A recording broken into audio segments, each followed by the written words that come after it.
মানুষের শক্তিকে আপনাকে স্যালুট করতেই হবে আপনি যদি রাজনীতি করেন।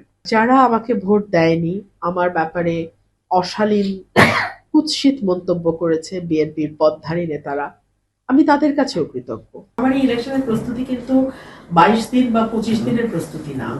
এই প্রস্তুতি আমার 5ই অগস্টের পর থেকে আমি প্রতি সপ্তাহে অন্তত 4-5 দিন এলাকায় থাকতাম। সো এই প্রস্তুতি অনেক আগের প্রস্তুতি এবং এটা আমার নেতা কর্মীদের প্রস্তুতি। সো এই জয়টা আমার না, এই জয়টা আমার ভোটারের। দলের ফেরা নিয়ে খুব চিন্তিত। আমি আপনাকে একটা কথা বলি, অভিমান শব্দটি অত্যন্ত দামি। এটা ভীষণ আপন মানুষ ছাড়া অভিমান হয় না। বিরক্তি থাকতে পারে, অসন্তুষ্ট থাকতে পারে, অভিমান কেন থাকবে? অভিমান খুব দামি শব্দ, এটা যেখানে সেখানে ব্যবহার করা যায় না। আর দলের ব্যাপারে আমার যেটা, হ্যাঁ, দলের আন্দোলন ছিল, সংগ্রাম ছিল ভোটের অধিকারের জন্য, আমাদের একটা ফ্রি ফেয়ার ইলেকশনের জন্য।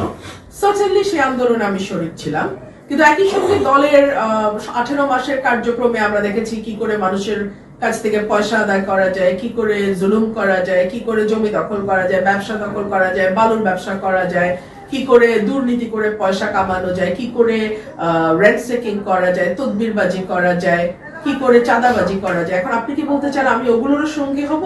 তা তো নয় নিশ্চয়ই। সিম্পল, আমার রাজনীতি আমার, দলের রাজনীতি দলের। আমি আশা করব তারা 2001 থেকে 2006 যে ভুলগুলো করেছে তার রিপিটেশন তাদের হবে না। গত 1.5 বছর তারা মানুষের উপরে যে এরকম একটা মানে নানান রকম ভাবে মানুষকে তারা বিরক্ত করেছে, সেইটার পুনরাবৃত্তি হবে না, এটুকুই আমার আশা থাকবে। আমি যেটা করেছি আমি আমার দেশের জন্য করেছি, আমি দেশের মানুষের জন্য করেছি।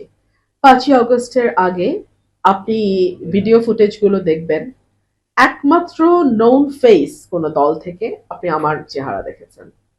আমি 1 তারিখ, 2 তারিখ, 3 তারিখ, 4 তারিখ, 5 তারিখ 24 সাল অগস্ট মাস আমি মাঠে ছিলাম। এখনো ভিডিওগুলো আছে, সবার কাছে আছে। তো আমি যা করেছি আমার মানুষের জন্য করেছি, আমি ভবিষ্যতে যা করব আমার মানুষের জন্যই করব।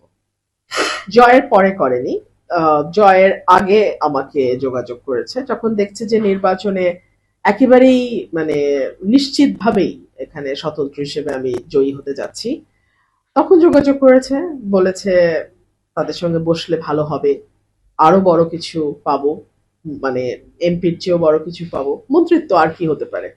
আমি না বলে দিয়েছি, আমি বলেছি 12 তারিখের পর যদি কথা হয় 12 তারিখের পর হবে। গতকালকে রাতেও দেখলাম কেউ কেউ ফোন দিয়েছে, হয়তো অভিনন্দন জানানোর জন্যই দিয়েছে।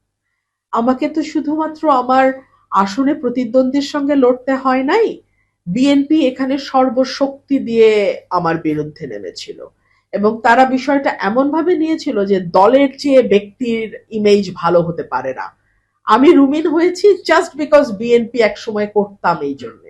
সো তারা বলেছিল যে রুমিনকে হারাতেই হবে এবং সদরের যিনি বিএনপির ক্যান্ডিডেট তার সঙ্গে তো আগেই আমার মামলা মোকদ্দমা হয়েছে দুটো ইউনিয়ন নিয়ে এবং সেই মামলায় আমি জিতেওছি। উনি ওনার অর্থ করি সময়, কারণ ওনার আসনে কোনো প্রতিদ্বন্দ্বী কেউ ছিল না, উনি বিনা প্রতিদ্বন্দ্বিতায় 1400 কোটি টাকা ঋণ খেলাপি হওয়া সত্ত্বেও উনি এমপি হয়েছেন সদরে।